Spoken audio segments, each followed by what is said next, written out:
Assalamualaikum warahmatullahi wabarakatuh.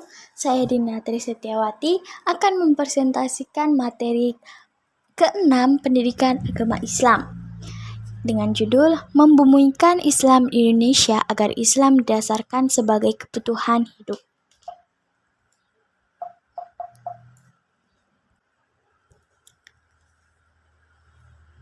Pengertian Islam. Islam pada suatu sisi dapat disebut sebagai high tradition dan pada sisi lain disebut sebagai low tradition. Dalam sebutan pertama, Islam adalah firman Tuhan yang menjelaskan syariat-syariatnya yang dimasukkan sebagai petunjuk bagi manusia untuk mencapai kebahagiaan di dunia dan akhirat, termasuk dalam teks suci, kemudian dihimpun dalam syaruf dan kitab suci Al-Quran Karim. Secara tegas dapat dikatakan hanya Tuhanlah yang paling mengetahui seluruh maksud, arti, dan makna setiap firman-Nya. Oleh karena itu, kebenaran Islam dalam dataran high tradition ini adalah mutlak. Bandingkan dengan Islam pada sebutan kedua, yaitu low tradition. Pada dataran ini, Islam yang mengandung dalam nas atas teks-teks suci bergumul dengan realitas sosial pada berbagai masyarakat yang dibaca, dimengerti, dipahami, kemudian ditafsirkan dan dipikir dan dipraktikkan dalam masyarakat dan situasi dan kondisinya berbeda-beda. Kewajiban setiap Islam untuk berdakwah membumikan Islam. Allah Subhanahu wa Ta'ala mengancam siapa saja yang meninggalkan dakwah Islam atau berdiam diri terhadap kemaksiatan dengan tidak terkabulnya doa. Bahkan, jika di dalam suatu masyarakat tak ada lagi orang yang mencegah kemungkaran, niscaya Allah akan mengazab semua orang yang ada di masyarakat tersebut, baik dia ikut perbuatan maksiat maupun tidak. Kenyataan ini menunjukkan dengan sangat jelas bahwa hukum dakwah adalah wajib, bukan sunnah, sebab tuntutan untuk mengajarkan yang terkandung dalam nas yang berbicara tentang dakwah datang dan bentuk pasti. Bagaimana sih membumikan Islam di Indonesia? Menelusuri transformasi wahyu dan mengimplementasinya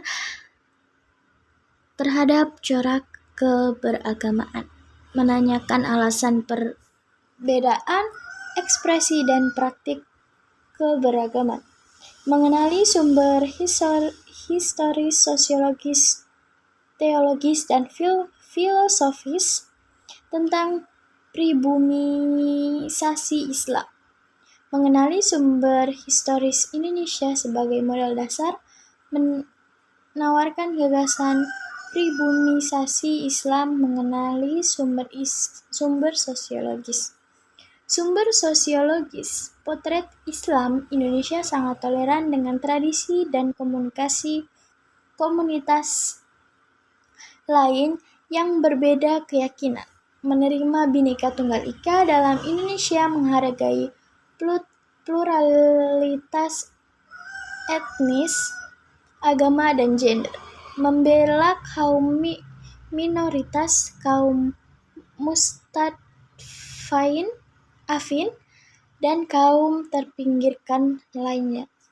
Islam Indonesia sangat memahami sosiokultural kebangsaan ketimbang memaksakan normativitas teks yang verbalistik.